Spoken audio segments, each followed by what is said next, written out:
दोस्तों, हमारे देश के ज्यादातर क्रिकेटर्स और फिल्मी सितारों का देश प्रेम भी बड़ा फिल्मी दिखाई देता है।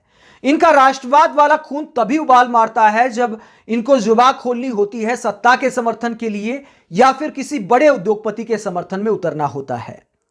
वरना देश में किसान आंदोलन चले, बैंक कर्मचारियों की हड़ताल चले, जनता महंगाई से जूझती रहे, बेरोजगारी से जूझती रहे, देश में नफरत का खेल खेला जाता रहे, ये लोग कभी नहीं बोलते। लेकिन जब किसी बड़े उद्योगपति का समर्थन करना होता है तो उस उद्योगपति को ही देश का नाम दे देते हैं, जैसा कि वीरेंद्र सहवाग ने किया। गौतम अडानी को ही देश बता दिया। वीरेंद्र सहवाग ने गौतम अडानी के समर्थन में ट्वीट करते हुए कहा कि गोरों से हमारे देश की तरक्की बर्दाश्त नहीं होती। इंडिया की मार्केट पर चोट सोची समझी साजिश दिखाई देती है, लेकिन कितनी भी कोशिश कर ले, हमेशा की तरह भारत मजबूत होकर निकलेगा और उभरेगा। वीरेंद्र सहवाग का यह ट्वीट राष्ट्रवाद से ओतप्रोत दिखाई देता है, लेकिन सहवाग से बस इतना सवाल है कि क्या हमारे देश का नाम गौतम अडानी है?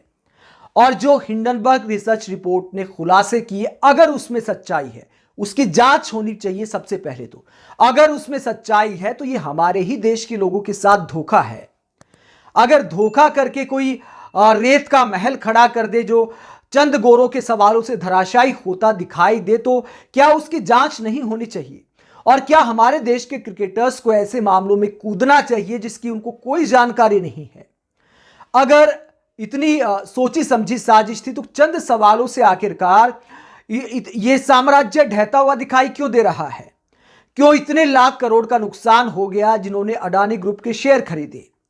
इन सवाल का जवाब क्या वीरेंद्र सहवाग दे सकते हैं, जो एक उद्योगपति को ही देश बना दिया?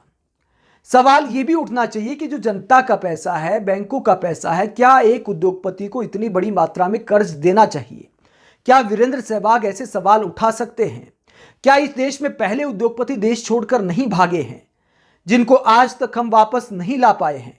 क्या वीरेंद्र सहवाग जैसे लोग तब बोलते हैं जब विजय माल्या जैसे लोग देश का पैसा लेकर, ललित मोदी जैसे लोग, नीरव मोदी जैसे लोग घोटाले करके भाग जाते हैं, तब वीरेंद्र सहवाग क्या कुछ बोलते हैं? तो एक उद्योगपति का क्या वीरेंद्र सहवाग के पास समर्थन के लिए फोन आया था जो इतने दिन बाद ट्वीट किया? और वीरेंद्र सहवाग अगर इतने ही बड़े देशभक्त हैं तो देश के मुद्दों पर क्यों नहीं बोलते?